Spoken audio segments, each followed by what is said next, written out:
allow yourself to study. If you're studying a region, allow yourself to study other region, not only Southeast Asia. Let our friends from UK study Southeast Asia, okay? But from Southeast Asia, study Latin America, study Africa, study Middle East, and all of that. And then you bring back home those experience. And my advice also, when you finish your PhD, do not go back home immediately. Okay? So, do not go back home, okay, immediately. Because if you come back home immediately, what you brings in is simply that diploma. And you can do it long distance nowadays. What we need you is spend times to work here. Assalamualaikum warahmatullahi wabarakatuh. Peace be upon all of us. Ms. Koike, the Honorable Governor of Tokyo, distinguished speakers. It's a challenging time indeed. Cities are in the front lines to face both the challenges and also the opportunities. Cities around the world are facing the hardest hit by the COVID-19 pandemic, but also by the devastating impacts of the climate change. However, it is also cities that have come up with innovations, collaborations, and major actions to tackle those enormous challenges. Let's take the COVID-19 pandemic as an example. As people movement are being restricted, cities' economy is slowing down. But on the other hand, many cities and its populations are experiencing a rare experience. What is that? Clean air, including us here in Jakarta.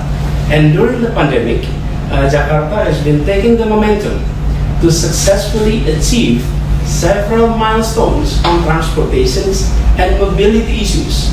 Among others, one, we are no longer considered as among the top 10 most congested cities in the world, according to the 2020 TomTom Traffic Index. In fact, we dropped down to as far as 31st positions.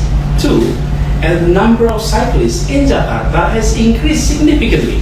Even in some areas, it increases by 10-fold. We have been encouraging people to change their mindset, change their perspective about cycling from a sport or leisures into transport. It's a simple transformations, but it changed the way we view cyclings. And we embrace these new trends by pushing our mobility programs even more during the pandemic. For example, one, integrating our various public transportation modes. And these integrations has tripled the number of daily ridership of public transportations within 3 years. And it is a big jump.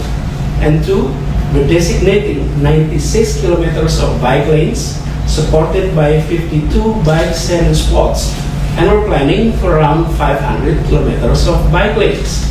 All of this effort have been done by collaborations involving NGOs, private sectors, universities, even individual citizens. They have been actively engaged, actively involved in the development of the city. So the way we look at this is they are co-creator of city development, while us in the city government act as collaborator.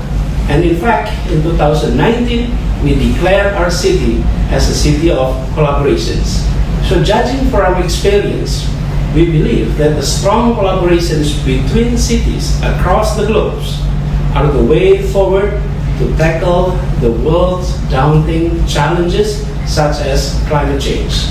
And as the Vice Chair of the C40, I'm reinforcing our commitment and extending our invitations to further collaborate with all of you in our effort to achieve net zero emission target by 2050 and to reduce 50% of greenhouse gas emissions by 2030. And Jakarta, we have been learning from initiative coming from many global cities. We have learned from Tokyo, from Paris, from Seoul, Medellin, Pune, and many, many other cities. But we're also keen to share our experience to the world. It is with that spirit that we convey our eagerness to join hands with all of you and to declare that now is indeed the time to act for sustainable mobility, for urban resilience, and for strong collaborations. Thank you. Warm regards from Jakarta. Domo arigato gozaimasu. Indonesia has been the home for Muslims for centuries. And in Indonesia, we have expressed our beliefs in ways that is in line with principle of democracy, principle of modern civil society. And therefore, in Indonesia, you are seeing an interesting phenomenon, which often surprise the world. One is we have flourishing democracy. Our democracy is consolidating. And two, this is also a nation that is home to more than 200 million Muslims and adore the principle of democracy. And this is also a land that gives liberty of rooms for expressions. Freedom of expressions is protected. Freedom to organize is also respected. So the state cannot regulate what you can think of. We cannot regulate our ideas.